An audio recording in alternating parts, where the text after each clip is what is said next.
This podcast is called Obsessed. Joseph Scrimshaw and his guest get some secrets off their chest. You should listen. It's the best. Hello and welcome to Obsessed with me, Joseph Scrimshaw. I'm sitting in my home with an awesome person, somebody that I like in general, but I like even more because she is also wearing all black, just like I do. Great writer, Molly Hodgdon. Hello. Thank you for coming and doing this. Thank you for having me. Absolutely. Do you feel more comfortable being known as Molly Hodgdon or as Molly Manglewood? I think a lot of people know you by your Twitter handle. Well, Manglewood is a word that I made up a long time ago, and I liked it. It sounded like a terrible, like the name of a town in a bad horror movie or something. I love horror movies. And I started using it as a last name because I wanted at least a veneer of anonymity because I was in grad school. Okay. And I didn't want like professors to be able to look up these awful, obscene, absurd jokes that I make. So now I'm doing more writing, I'm kind of transitioning to using my real name. And since I graduated from school. So you're more comfortable having it out there? Yes. Yeah, but Manglewood is an awesome handle. And especially now that I know that it's a murder town. Makes me like it even more. So we've been starting the podcast by taking a listener question.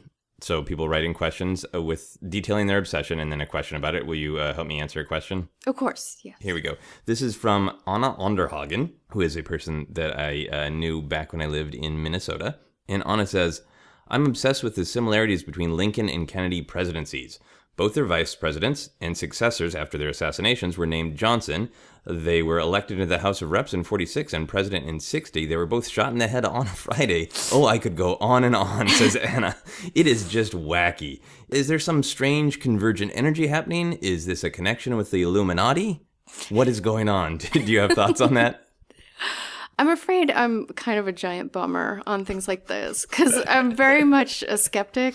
Okay. I mean, to the point of like, I actually listen to skeptic podcasts and, news feeds and stuff like that. And so I don't really believe in any convergent energies or secret societies. And I suspect, I don't know if this is true, but I suspect if you pick any two random people, if you work hard enough, you can find what will seem like alarming coincidences if you pull them out of their entire lifetime. Right. It's not like Lincoln was also having an affair with Marilyn Monroe. Sometimes some sort of oldie-timey Marilyn Monroe. Yeah, named Marilyn exactly. Monroe.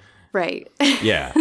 Yeah, I that's my general reaction too. I suspect that is Anna's general thought, but maybe Anna does believe in convergent energies, and I certainly won't insult that. But the thing that I like to think of, if there is some sort of like convergent energy or power that is creating these things, it's not communicating very well. Because these things sound important, like both of these presidents shot in the head on a Friday. Like, okay, well, great. Well, get better at communication, convergent energy. Right. What does that mean? It's like with ghosts, where it's incredibly important that they communicate to you who their murderer was or something like that. But instead of just writing it clearly on a mirror, they're like shaking the pot rack in the kitchen and stacking chairs. Like, I don't know what it is about. I feel like our manner of communicating is pretty straightforward, and it wouldn't be that hard for the convergent energy or the ghost to get a pretty simple message across. But I like that idea that you can only come back as a ghost if you're already really bad at communication.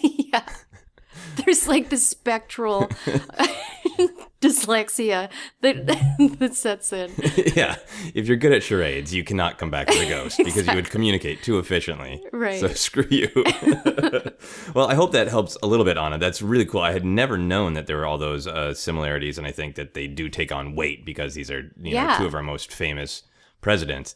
But we think either just coincidence or really bad at communicating convergent energy. Yeah, exactly. Can we tell the people listening a little bit about who you are and what you do? Well, my name is Molly Hodgdon, obviously. I live in northern Vermont with my boyfriend and our 2 cats and a pet tortoise. I'm a native Vermonter, and my parents are native Vermonters. We go back a long time there. I'm a writer, kind of finding my footing now. I was in grad school for a few years for criminology, getting a master's degree in criminology. I just graduated a couple months ago. And so now I'm full-time just putting feelers out, trying to find, where I fit in the writing world. Yeah. And now we met because you're a contributing writer for Riff Tracks. Yes. And that's kind of an interesting combination that you are a criminology expert Yes. at this point and also write some jokes to make fun of movies. Yeah, it is odd. And that happened completely by accident. It really fell into my lap out of the blue because of Twitter. I started using that like 3 or 4 years ago, expecting it would just be a way to sort of communicate back and forth with people I knew locally. Yeah. And then eventually I started accumulating more followers. Because you're really funny. Oh, well, thank you. I don't know. But yeah, I was like, who are these people? Why? They're total strangers. And why do they care about this nonsense just gushing out of my head? And then eventually Bill Corbett started following me on Twitter and sent me a message asking, I don't know if this has anything to do with your life or goals, but would you like to audition for Riff Tracks? And I was just like, no way, this will never ever happen, but I would be an idiot if I didn't at least try. Yeah. And that, that was like a little over 2 years ago. So it worked out, I guess. Yeah, absolutely. So now when you say you're looking toward writing, do you mean for criminology or do you mean for comedy or for comedy criminology? That would be great someday if I could get some combination, which exists. I mean, they're comedic, police procedural shows and stuff. Yeah, you're born for Brooklyn Nine-Nine, right? Right. I'm definitely getting more comedy connections, more comedy networking opportunities and stuff. Yeah. Offers to audition for one thing or another. But I really would like to write more serious criminology stuff eventually. I would like to start a blog soon, my own blog, and write essays about things like gun control and, prison reform and other more serious things, which would still be in my voice, where I can't help, like, swearing and making snarky comments. Yeah. But hopefully, eventually, that will get the attention of editors and journalists who I might find some opportunities there. So I'm not really assertively trying to market myself. I'm just kind of like doing the things that are funny and interesting to me. And it seems like the kind of people I need to be aligned with are sort of come to me, but not through a cosmic harmonic convergent energy. It's all practical, I swear. Cool. Well, I hope the practical energies of the universe, which are like Twitter and stuff, keep working well for you. So let's get into your obsession, which kind of relates to what you actually do and what you're actually an expert in. Yeah. For ease of topic, we said criminal psychology, but it's a little bit more complex than that, right? Or a little bit more specific within criminal psychology. So you are interested in why people allow themselves to break rules, like what sort of psychology goes on that allows them to break the rules of society in both big and small ways? Yes, yeah. Because I think we tend to think of criminals very black and white, us and them, and that criminals are just this species that is separate from humans and they do things that we could never imagine doing. But it's really a continuum. I mean, we make these decisions about, am I going to roll through the stop sign, or am I going to speed because I just want to get home from work and watch TV? Am I going to throw this recyclable thing in the garbage instead of washing it because I just don't want to get my hands icky? Like, there's these moral and legal decisions that we all make all the time. And there are various forces that, influence our decisions. And with criminals, they just have different influences going on than most of us do. Yeah. But I like the motivation of I didn't want to get my hands icky. Right. I think it's a really good motivation for breaking law. Right. I don't want to get my hands icky. So are you more interested in those, what I'll call mundane breaking of law? Or are you more interested in the true crime, murder and death and that kind of thing? It's hard for me to pick. I'm definitely interested in the murder and death and true crime, but I've never gotten into it much as like a genre of literature or TV. Okay. just because I'm interested in the details of the crimes and the interviews with the offenders, but there reaches a point where I feel like it feels gross. Like I'm just gaining titillation from details that I don't need to know. Like in the true crime TV shows, they'll show pictures of the bodies or of the bloody crime scene, or they'll play the 911 call. And that doesn't really contribute to my knowledge. It's just like these thrilling details. And I don't like that, because then I'm just gaining entertainment because of someone else's suffering. So I'm definitely interested in, reading a lot about crime and all of the details of specific crimes, but it has to be in a more sort of dry academic setting. Right. Okay. And tell me if I'm wrong on this, but I feel like for some kinds of murder, like serial killers, there is something literally wrong with the person's brain, that they're functioning in a very different way than a person. Whereas like rolling through a stop sign or stealing from work, we can all think of ourselves as good people, but at the same time justify.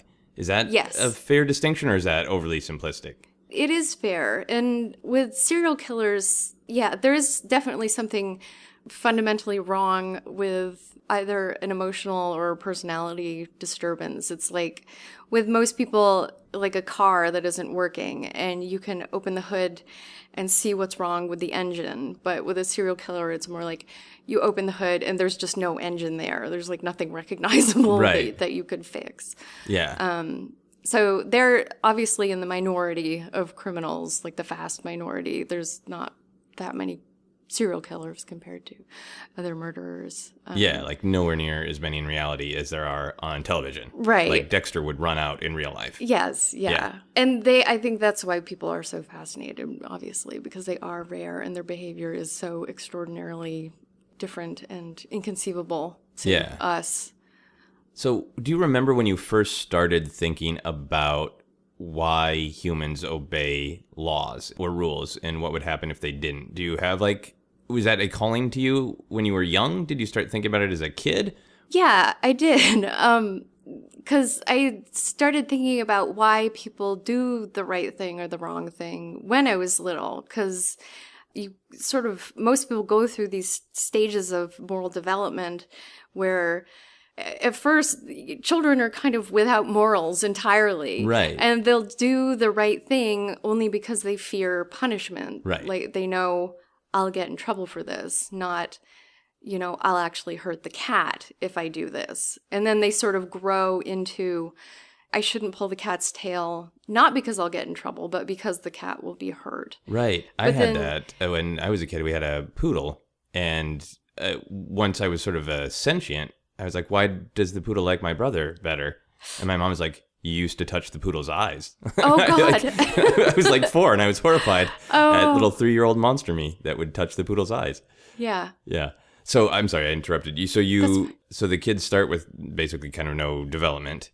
And then what's the next step? Then you start to gain empathy for other people and creatures, and start to gain the ability to see things from other people's perspectives.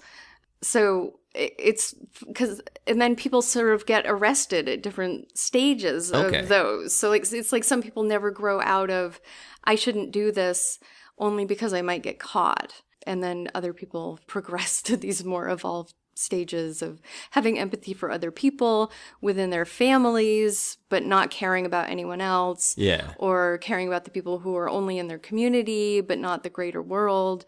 And then, the people who actually spend a lot of their time worrying about the state of the entire world and, being very aware of their actions and how they affect not only themselves and the people around them, but, Do you think of yourself as a very empathetic person who worries about the big picture of humanity?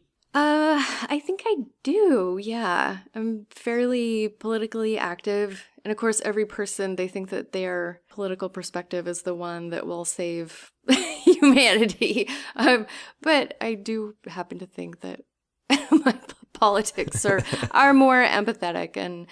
And I worry a lot about animals and donating time and money to our animal shelters. And I'll wash out the icky recycling because I know if I throw it away, I'll just feel guilty and I'll dig it out of the trash later and it'll be even worse. Okay.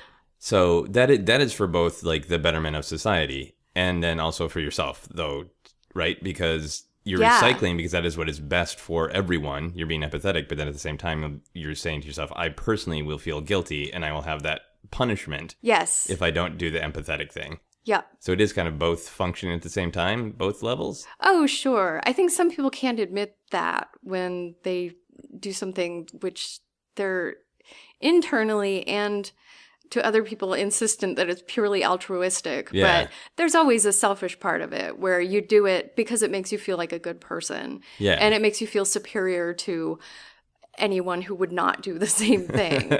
Yeah, I don't think there's anything wrong with that. I think that's just a part of how we're wired. Yeah. I just try to accept that of like, well, right. I might be breaking my arm, patting myself on the back, but other people still benefited from me doing the better choice. Yeah. So do you have a time that you remember as a kid where you were making a choice to be good or to do the right thing or the non-criminal thing because it was for the good of society, or analyzing those kind of moments? Well, my parents they would work during the day, and so I would get dropped off at my grandmother's house in the morning before school. And I think she had like this beautiful old, well, it was beautiful to me at the time. I think it was actually like crappy costume jewelry, like this crucifix thing. And I wanted it, and I was like considering stealing it because I realized she would never miss it because she was like a very sleepy person. And sleepy grandma won't miss her crucifix. Right. And I was like, but what are the kind of pros and cons of this? I won't get caught, but I'll feel terrible and it will sort of be hurting her whether she realizes it or not. And I'm a very new human being, and like, how am I going to conduct myself for the rest of my life? And I felt like it was a crossroads, okay. like, whether or not I was going to steal the thing. And you know what? I think I took it and then I put it back. Like, I almost went down that dark path and I walked myself back. I love real life things that are almost too on the nose to be put in like a story. Yeah. Like if I wrote the development of like a good character and it was they stole their grandmother's crucifix. Oh, that's right. Of all things to steal a crucifix. It wasn't just a thing. It was a crucifix. And then I realized I did not want to go down that crossroads. Right. Oh my God, it's terrible. But that's cool that and you were... it's crossroads, and it was a cross. Ugh. It's my awful life writing. Is so hacky. Great real life, though. Terrible writing. Right. Way to live a real life. So you were describing, I think, some pretty high-end thinking, though, for a kid, that you were cognizant that you were a new person and that you were making choices about your development. Yeah. I mean, that's pretty advanced. I guess so. I don't... maybe... I was an only child. Okay. And like, we lived way out in the country where there were no like neighbor kids for me to play with. So I think I just spent a lot of time by myself. Okay. So I ended up just like more introspective. And there wasn't really any TV reception, or there was just like nothing to do. I was just out in the woods by myself. Okay. So I think I ended up sort of pondering things more than other kids my age might have. Okay. Do you think growing up, was it creepy to grow up in the woods, or did you have nothing else to compare it to? So the stereotype of being alone in the woods wasn't creepy? It didn't seem creepy to me at all. I mean, I did not have any basis of comparison.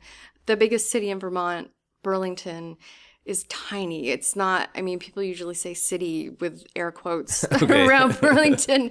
And that was the big city to me. So I didn't really know about suburbs or kids who had cable and stuff like that. It was normal. So did you have books? Did you listen to the radio? What did you sit around the campfire and tell stories? How did you like collect narrative if you didn't have a lot of television? Well, we lived right down the road from the dairy farm that my mom's side of the family still runs. Okay. And that was where my grandmother was, where I would get dropped off.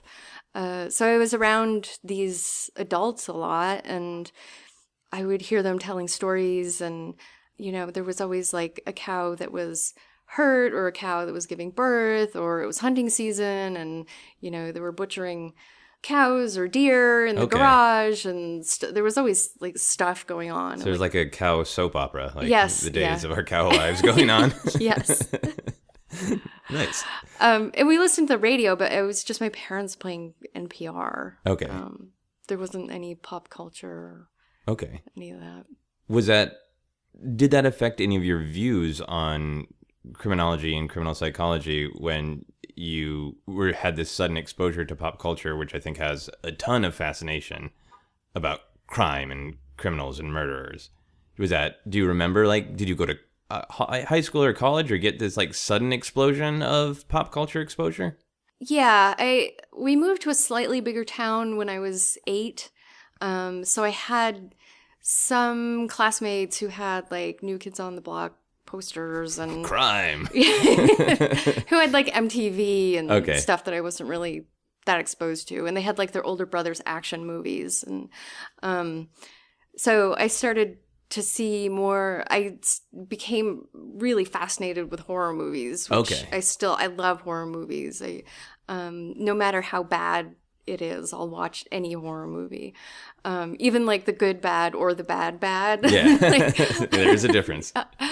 And I think it was through horror movies that there was like this real differentiation between fictional violence. I can handle any amount of it. Of blood, like, gore. Yeah, anything. I don't flinch or cover my eyes or anything like that. But if it's something real, like even a recording of a 911 call where someone is panicking, I'll hear it echoing in my head for weeks afterwards, and it just completely freaks me out. Interesting. And that seems in line with the other things that you're saying, that you have a highly developed sense of empathy.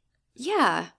I don't think that's something I would ever say about myself, because it sounds like something that, I don't know, clueless New Age people who burn incense would say about themselves. But I'm going to light my empathy candle. Yeah. Exactly. But yeah, I guess so. I mean, that was why I went into criminology. I think I wanted to be able to help or somehow, Okay, so it was illuminate. Not wanting to like understand how different people think, but more like wanting to help people, because the criminals are people. It's not us versus them. Yeah. And like the justice system since the 80s or so has been very much about punishing criminals, and like harsher sentences will make them think twice and they won't, commit crimes again. And the exact opposite has happened. Yeah. Our sort of punitive mindset does not actually reduce crime at all. And the only way to reduce crime and reduce victims and reduce harm and reduce suffering is to treat them like human beings who have made human decisions. Right. Not like awful woodland, fantasy creatures that come out during the full moon. Yeah. So I want to get back to that idea, because that's fascinating that we all break these little laws and rules. And sometimes we think of them as, oh, they're little, but they're actually like hugely actively criminal things, and we don't think of ourselves as criminal. Yeah. Do you do, or have you done things like that? Yeah. I mean, I speed in my car. I think I shoplifted a few things when I was a teenager. I know I've rolled through stop signs, but I think I'm probably more aware of stuff like that than I think most of the people I know. And then like following the rules, like reading the signs in the bank about where you're supposed to stand in line and, little things like that. I try to be like compliant, maybe too much so at times. But I sort of think that most rules exist for a reason, which is for the betterment of everyone. Yeah. And it's not just like a buffet where you can pick and choose what you feel like doing. Yeah, I think there is like that sort of peer pressure thing that makes you feel okay about breaking laws and rules. And some things I've done that I'm not proud of, when I track back, why did I do that? It's often because everyone else around me was doing it. Yes. So at a certain point, it's not even like, well, everybody's doing it, so I'm going to be cool and I'm going to shoplift too. But it's more like it starts to wear you down to where like, well, maybe society doesn't actually value that law. Maybe we just say we do. So it's okay if I don't follow it, But then often, like, then I would still feel bad and go, wait, that was a wrong thing to do. Yeah. And I legitimately feel bad about it. Yeah, and I think that there are certainly many laws that are wrong and they are not just and they hurt people, but I think it's really important that people make note of that and they work to change the laws instead of just ignoring them. Right. Because if you just ignore them, then nothing ever gets better.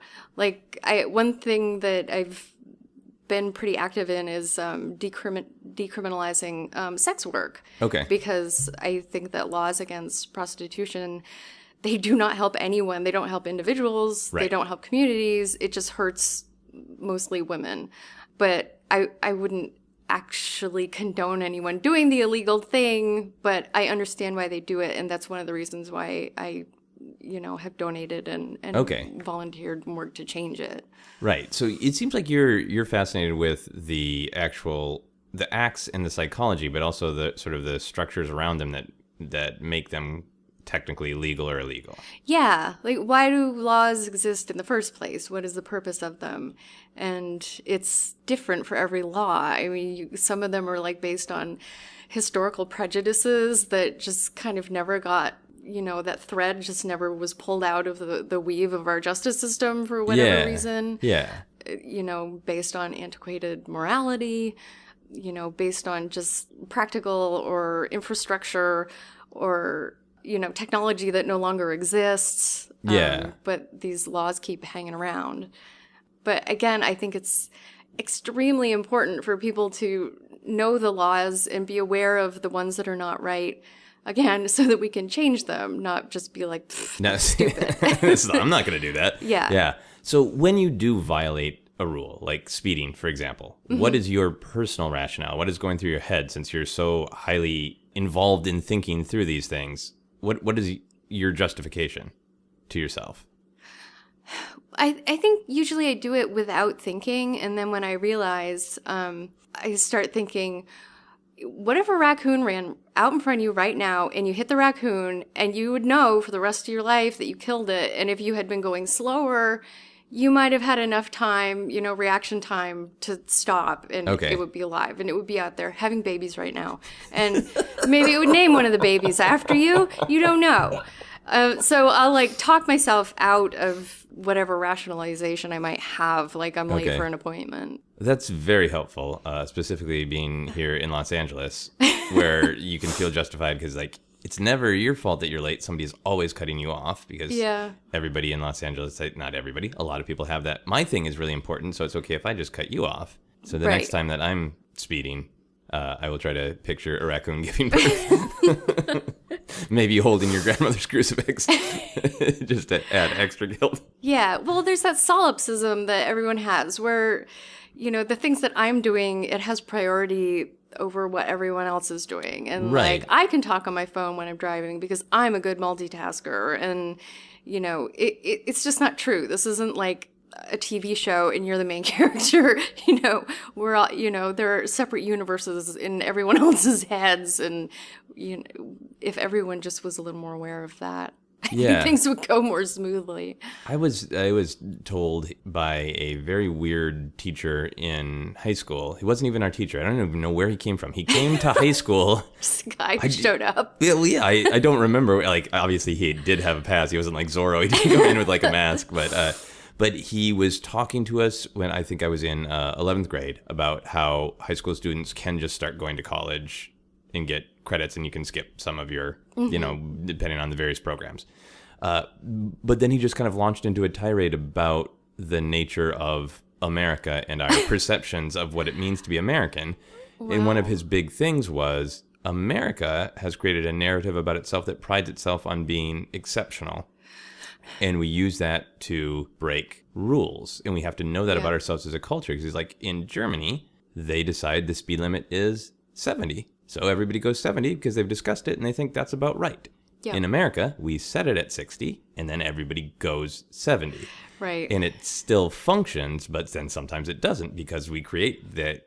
I think it's natural for humans to cast themselves as the main character in their story. Yeah. But I think Americans, we're taught subtly to take pride in that because that actually means that you're doing really well because you're cutting people off in traffic. That's actually something to be very proud of, that you have that skill set. Right. And like, I'm going to park in the fire lane and not in the parking lot like all the suckers because I'm like on the top of this evolutionary heap. Yeah. And like, any of these dummies could do it too, but I'm the only one smart enough to figure it out. And it's like, well, you're the only one, you know, rude and self-obsessed enough to do it, actually. Speaking of horror movies, I wanted to ask you about The Purge. Are you a fan of The Purge? Have you seen The Purge? Do you like that idea? Oh, it's funny. My boyfriend just sent me a text last night saying he was watching it. It's weird you would bring it up. It's been a while since I saw it, but I think there are really good ideas behind it. I can sort of imagine like some smart guys sitting around getting stoned and being like, "Oh, what if there's one night a year?" And I think, if I recall, it brought out a lot of interesting like class issues and I mean, I have never seen the movie. I looked up the synopsis of it because I was thinking about it for this, because I think that I knew the central idea that there's one night where everybody gets to be lawless, and the thought that that is some sort of emotional purge. Yeah. And then reading the synopsis, I realized that there's class stuff in there. But if the purge was real, what would you do? What would be a release or cathartic for you if the rules of society said, in order to follow our rules, you need to go break a rule tonight? Yeah. What would you break? Because you're still a rule follower. Oh, God. Oh, that would take me a minute to think of one. Well, what things do you do that you follow the rules, but you chafe against in which you couldn't? Is it things like cutting people off? Is it traffic-based? Is it getting violent with people you disagree with politically? Is it... There are definitely people where I have violent impulses toward them, but it's usually more animal abuse. Okay. Like if I find out there was a dog that was starving and abused, then I definitely have that urge to do the same thing to that person. Okay. Or any abuse of helpless, disadvantaged people too. Developmentally disabled people or elderly people. Okay. That is just the lowest. But I don't know if I would actually go out and do it. Like, the first thing that sprang to mind was just cutting in line, which isn't a law, obviously. But, like, I see people doing it all the time, and you do get this feeling like, oh, why am I the only freaking nerd who is actually following the rules? Yeah. Like, where is this getting me? It's getting me to the back of the line. Everyone else is fine with it. So, like, it's not like I'll get arrested if I do it, but... So if it was purge night and people were lining up to, like, murder people, you would be like, I'm going to cut in the line. Right. But then when I get to the front, I'll be like, no thanks on the actual murder. Yes, exactly. I just That's wanted perfect. the joy of cutting in line. Oh, thank you. Now I have my plan. Oh, or I do something really crazy, like take 16 items through the 15 items or less lane. I just remembered this. I was going through 15 items or less, and I realized with just terrible chest-rending horror that I actually had 17. And I actually took all my things off the belt and put them back in my cart and went to a regular checkout. And I was just like, I can't be that guy. I can't go over to that the dark side. Yeah. Now, when you think of it as the dark side, you described yourself as a nerd for following those little rules. Is it a feeling that, like, society is a thread, and when you break those little rules, you're pulling on the thread, and if you keep pulling, eventually, like, banking CEOs actively screw people and our society falls apart? Yeah. I think it can be, for many, if not most people, a slippery slope. And I think that's why, I think that is one reason why I'm so paranoid about it. And why the whole thing about moral reasoning on a daily basis seems very much like a continuum for me, with people who actually commit major crimes, who, burglaries and shootings. And because I think it's the same sort of processes at work, but it's just that the people who actually commit the crimes, they have less impulse control than we do. Okay. Or because of, like, a multitude of developmental factors. Yeah. And this is stuff that you've actually, like, studied. Yeah. In your criminology. Yes. Right. Yeah. I mean, it can start for a lot of people before birth. A lot of times people will read a newspaper article about somebody who committed a crime, and they're like, well, that person made a decision that I would never make, but the part that they're not seeing is this person, like, before they were even born, they might have been bombarded by, these chemicals and alcohol, drugs, nicotine, lead, traces of lead from tenement apartments that permanently affects their brains and the way they interpret stimuli and how much impulse control they have. Like most of us, you feel like you want to punch somebody in the face, but you do not do that. And some people are really like neurologically unable to suppress that urge, and they have to go through, actual training, like therapy that teaches them how to not do that in a manual, actually creating these routes in their brains so that they are able to not do that. Right. And then other people also have the, like you were saying, the ability to walk through, like, this will ruin my day if I punch this guy who cut me off at the supermarket. Right, exactly. It will be bad for me. And then like, I imagine the pain of being punched in the face, and like, all these different stopgaps to stop us from doing, not stopgaps, but various stopping points. Yes. And there's usually layers of them. So that will stop, the different people who have a different take on why you shouldn't do things. So like someone like me would be more like, I actually don't want to hurt that person, and I don't want to feel that vengeance impulse in myself. So it's that like half selfish, half, empathic. And then also, what if he can't work? That would affect, he might have a family at home. He might lose his job. And then I'd be hurting like his kids and his wife and his pets. And then there's the other sorts of people who are like, oh, there's a security camera right there. They would catch me and I would be punished. And that's the reason they don't do it. Yeah. So there's many levels to it. And, fortunately, most of the time they work. I mean, violent crime has been declining in the U.S. for about 20 years now. So, a combination of things has been working. Yeah. Yeah. That was another thing. I don't know why everything about this is so driving related, but that was another kind of observation of this whole idea that happened in my life pretty early on. Is my brother, who's 3 years older than me, just said to my parents randomly one day, is like, it's amazing that people just don't pull their car over the line and just smash into another person, because it's just a line. It's just an idea. And to me, it's like, oh, that's deep thought. And like my mom pulled over and was like, you're not getting a driver's license. And just terrified her. It'd be so easy. Just a flick of the wrist and I could... Yeah. For him, it was just musing. But now in my adult brain, it's like, oh, that sounds... was that a Joker monologue that you were working on? And it's just like, the line is imaginary, actually. Yeah. Well, I think about, like, in LA, the freeway, in theory, if I saw someone describe the idea of the freeway, I would be like, no, don't... Just think of something else. Go back to the civic planners, because there's no way that's going to work.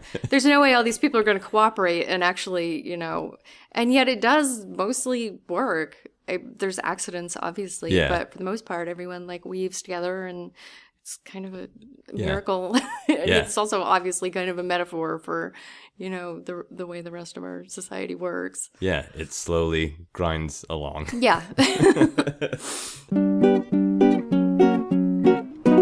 Hi guys, this is Obsessed co-producer Sarah Meyer, and as I do every week, I've come out to do some field reporting about this week's obsession, and I just got a goddamn parking ticket, so I am mad. Have you ever broken a rule? Who hasn't? I'm sure I have many of them, and probably the biggest one is not paying attention to rules. You're supposed to pay attention to them, right? I speed. I know how to talk myself out of a ticket. Okay, do it. I'm a cop. I just pulled you over. Ma'am, do you know how fast you were going? Yes, officer, I have. I'm really sorry. Here's my license. I'm wrong. Give me a ticket. It works. Do you ever speed? Well, the fact that I have less testosterone, I do much less of it. As I'm older, I just don't need to. But when I was younger, I always used to race motocross professionally, so I was a speed guy. I liked speed. And I did the same thing in cars, fast, but that's because I was young. Now it's more about being wiser. You don't waste and make mistakes. You can't afford them. Before you knew that and you were still racing, did you ever participate in illegal street racing? Sure. Are you kidding? All the time. Tell me about it.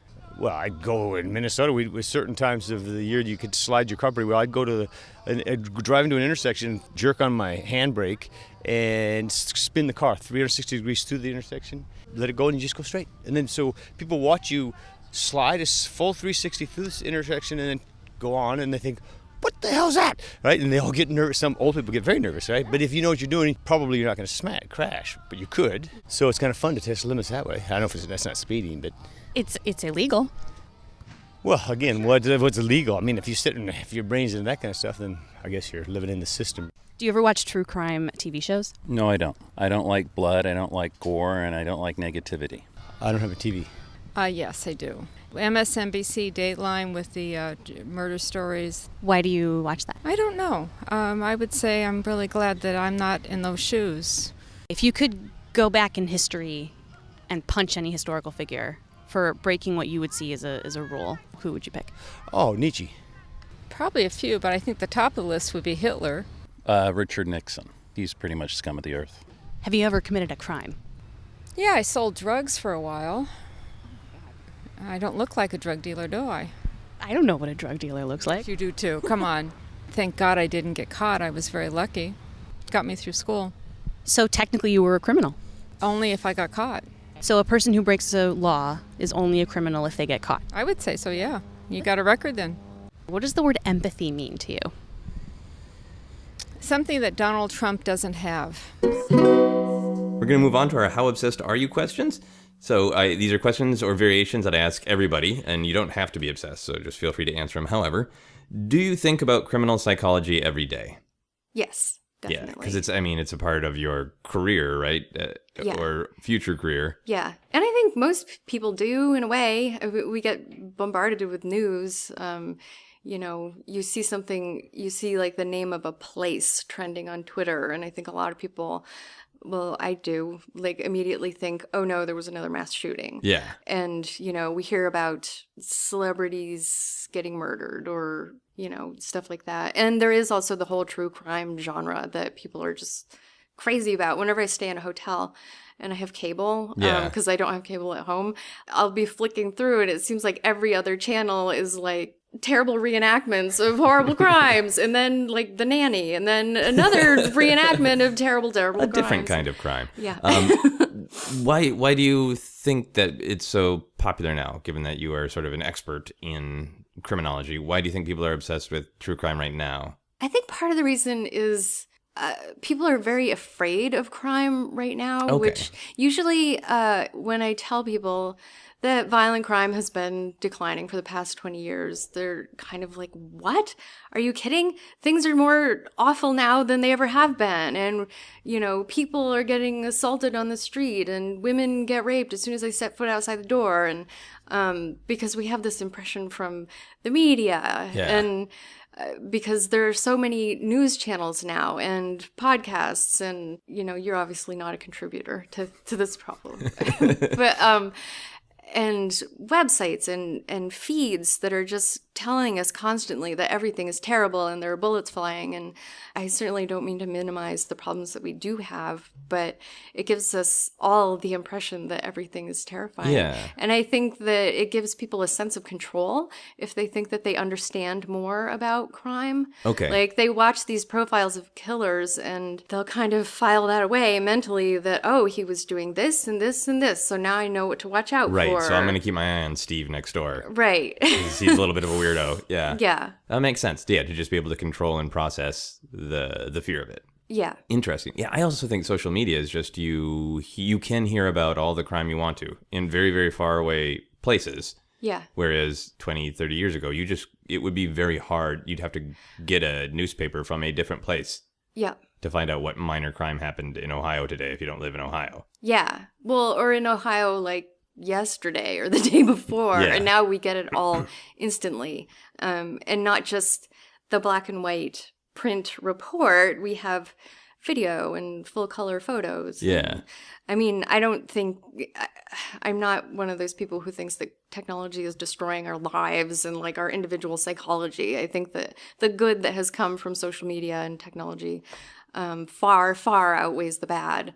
But that has been one effect, is I think people have become much more fearful of crime, which everyone should be aware and cautious, but, you know, not to the point where you're obsessed with it and you're actually like limiting the way you live your life because of imaginary threats. Right. Next, how obsessed are you question is, have you ever had a dream about criminal psychology, about these kind of moral choices?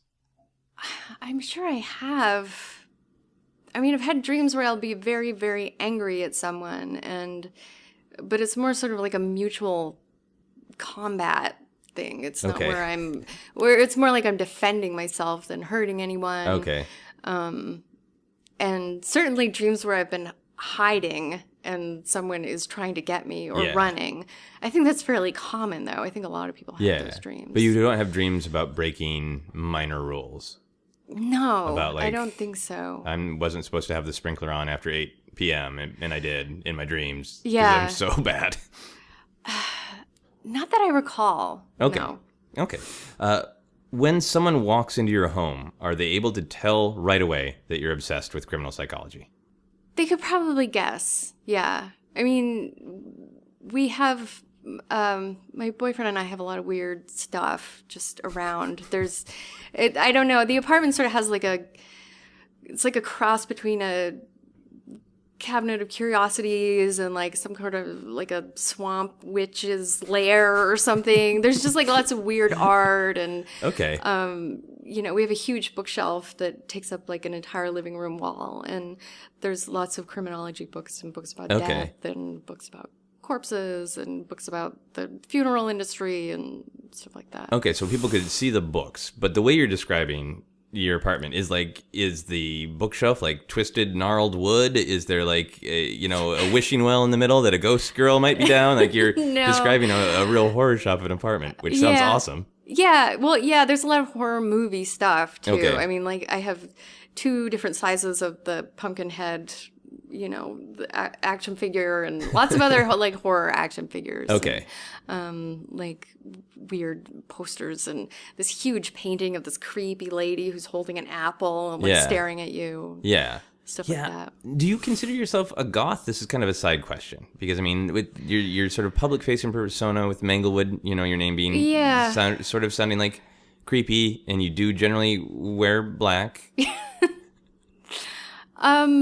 Yeah, I feel like I have friends who are goths, and I have too much respect for them to call myself one, because I think for a lot of them it's about the music. Yeah. About listening to like, I don't even know what, like Sisters of Mercy. And I've never been into goth music at all. Angry Pumpkin, or I don't know. Yeah. I'm more like Lady Gaga and Katy Perry and stuff like that. So like I'm pale and I wear dark clothes and I'm into horror movies, and I don't think that makes me a goth. Okay. But it's not like a label that I actively reject. Like don't call me that terrible word. Okay. So maybe like goth light? Yeah, I guess so. And I have like big black tattoos all over my arms and my back, which are kind of gothy, I guess. Okay.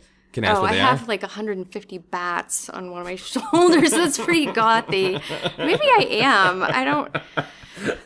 Yeah, I think 150 bats on your back trumps Katy Perry. Yeah. Just on the goth scale. Yeah. I guess you're right. That might be my favorite realization I've ever had on the podcast. I'm gonna walk out of this apartment. I do have hundreds of bats on my back. And I can control animals with my mind. Anyway, back to the other How Obsessed Are You questions. Would you swear at someone who disagreed with you about criminal psychology or about sort of the general human morality? Yes, I think so. Yes, definitely. I've definitely scolded people I was with and like slapped their hands. Like if they took something out of a salad bar and ate it without paying for it, or like took a grape in the grocery store and popped it in their mouth before they had paid for it. Yeah. That I definitely have been like, I can't believe you just did that. What? And they're like, no big deal. It's just one grape. I'm like, that's exactly the problem. Millions of people saying just one grape. That's millions of grapes, you know? And I know it sounds crazy and like obsessed, obviously. Yeah. But that's why I'm here. Or, you know, somebody grabs like one crouton.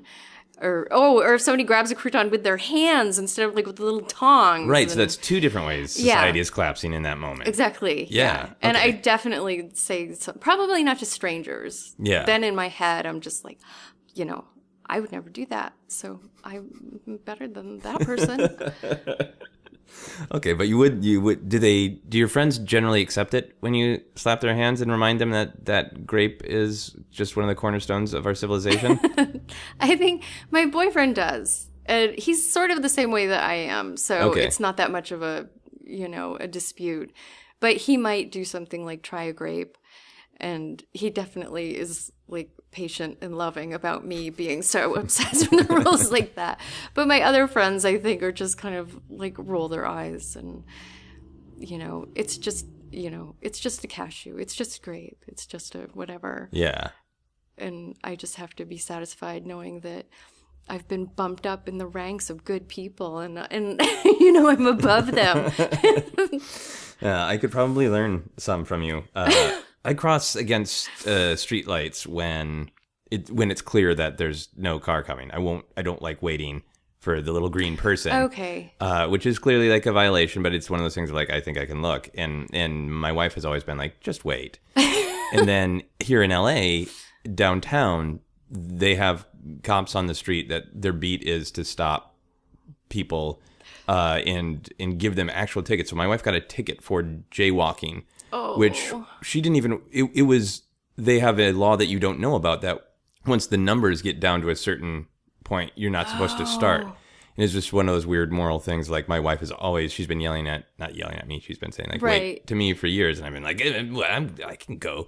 And then she actually got a ticket for it. Oh, that stinks. Yeah. So I feel like maybe I'm learning something from that experience in this podcast that I should follow the rules. Well, it's also like the whole. Have you heard the broken windows theory? Mm-mm. It has to do with urban decay, and also it ties into criminology. Where in a neighborhood, if there's one broken window, you need to fix it right away because if there's one broken window, then somebody will come along and break another one. And then somebody will see that there are two broken windows, think, oh, this is a crappy neighborhood. It's okay to litter. And then it just kind of goes downhill from there. Okay. So something like jaywalking, one person does it, and then other people see that it's okay. And then it just kind of, goes downhill from there. Yeah, and we're just zombies wandering in the streets. Yeah. Exactly. So this is kind of a weird question. So imagine that you had a favorite book on criminal psychology. I don't know if you do.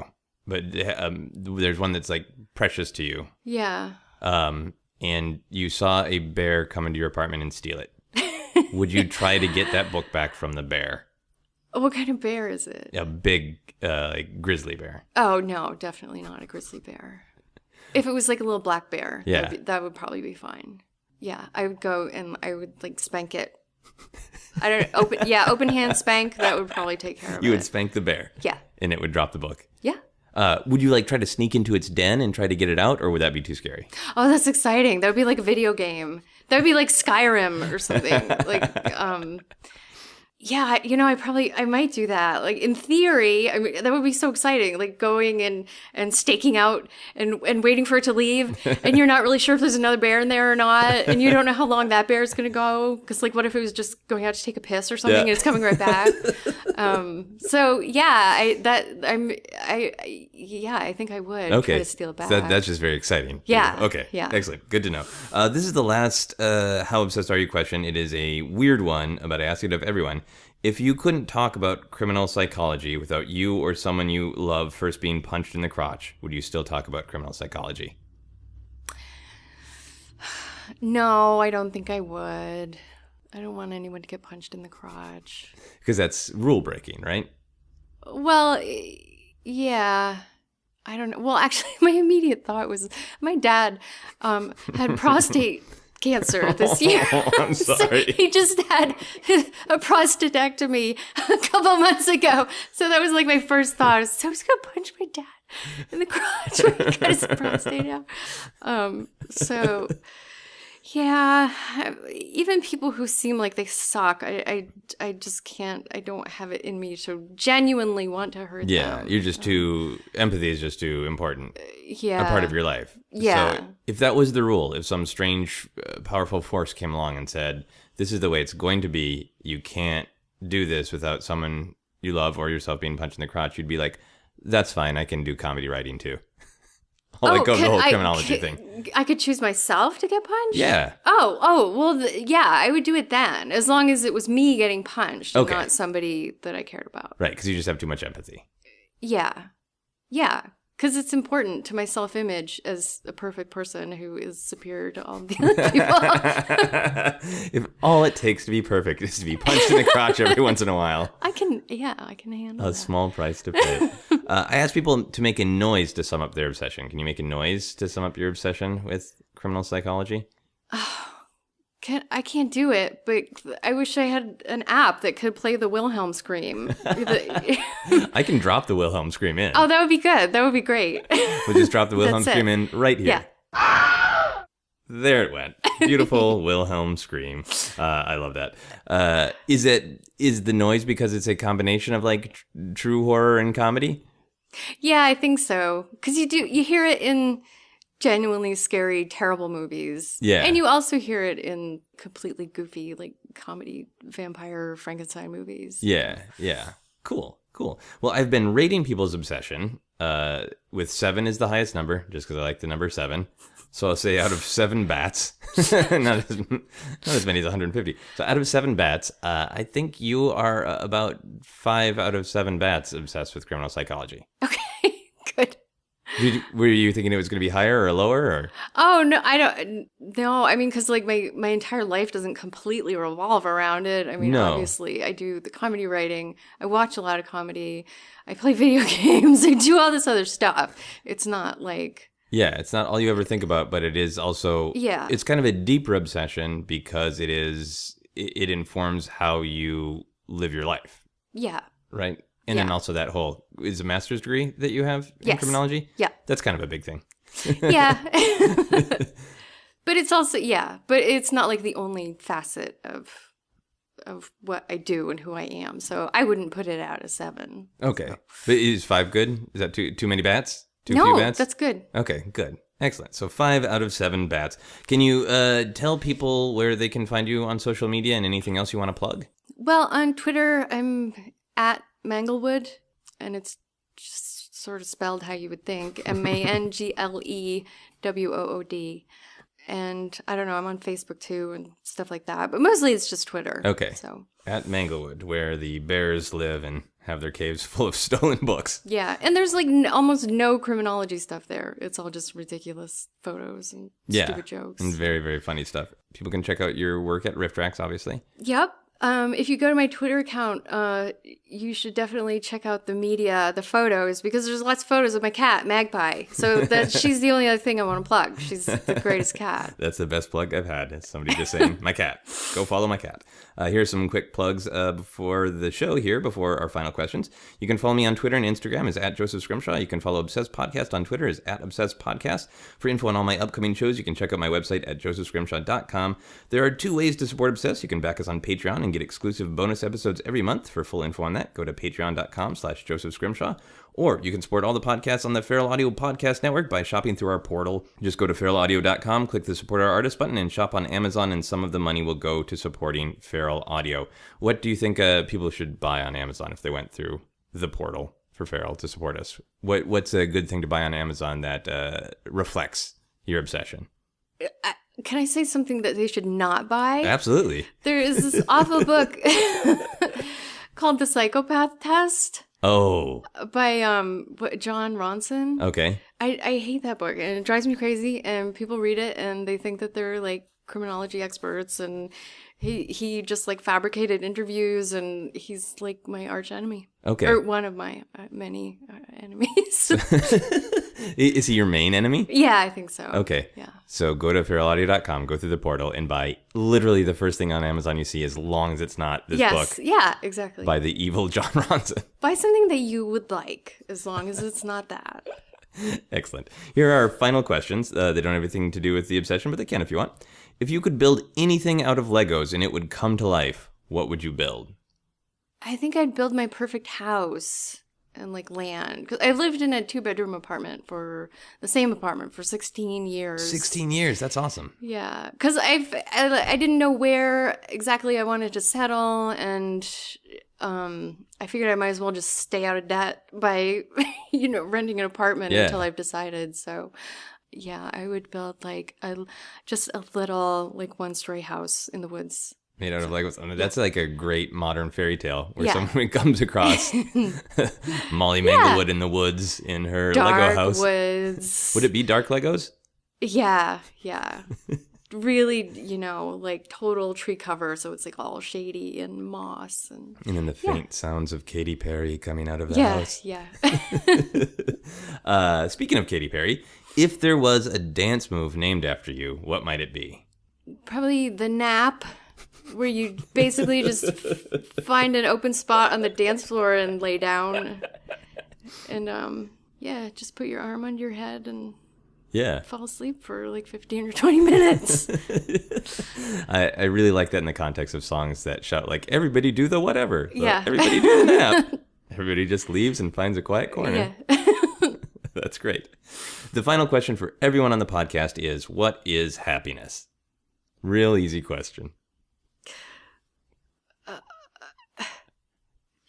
I think this isn't my line. This is something that someone told me once. It was, happiness is having someone to love, something to do, and something to look forward to. And I always kind of think of that triad. Like, I have my boyfriend to love, I have writing to do, and then there's always like a trip or the change of seasons or something that I can think of that I'm looking forward to. Yeah. And like having that 3-pillared thing. Yeah. And it doesn't have to be like a romantic partner to love. It could be your parents or whatever. Yeah. So someone to love, something to do. Not even that you enjoy doing, but just something that you feel active. Yeah, like that you feel purpose. content with. Yeah. Yeah. And something to look forward to. Something to look forward to. That's pretty awesome. Do you remember who said that? I think it was a psychiatrist who I was seeing. I have like all these chronic illness problems, and I was consulting with her to make sure there weren't going to be like medication interactions and stuff. Yeah. And it was something she said kind of offhand, and this was years and years ago, and I always remembered it. Awesome. Well, I think that's a great answer. Thank you. Thank you so much for doing the podcast. I really appreciate it. Thank you for having me. That is our podcast. You've been listening to Obsessed. Joseph Scrimshaw and his guest shared some stories with the rest. Rate 5 stars if you're impressed. Do you mind describing your other tattoos? I have a solid band on my left arm that's just pure black, and it goes up into these black trees where these like crows and bats pour off into a spiral across my shoulder.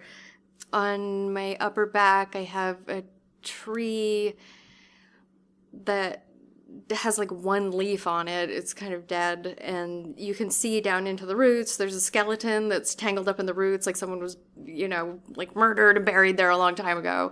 And the tree has grown around it, and there's a serpent around that. And I have a big snake. It's a python going all around my right shoulder and arm, and then there's like a little butterfly mandala thing. And my first tattoo I ever got, which is kind of lame, but it was a Celtic band, which, I was 18, and this was a million years ago. I didn't know what I was doing, but I've never had it covered up because I feel like it's important. Like, maybe it was a mistake, but like it was my mistake, and it still invokes that period of my life.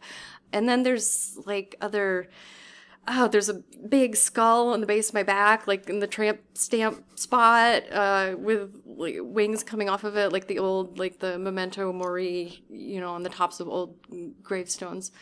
And I have a word on my belly. It's Schattenjäger, which this is really goofy. It means shadow hunter, but it was from this. It was from this old PC game called Gabriel Knight, and I used to love PC games like everything from Sierra, the King's Quest, and Gabriel Knight was just like one of the first video games that I really fell in love with, and I love video games now. So that was just like a tribute to And I love that video game so much that I went to some of the locations that were used in it from in Germany.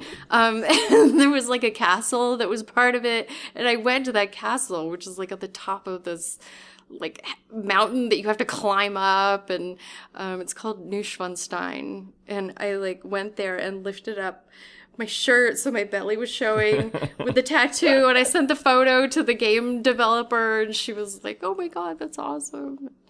So I think that's it.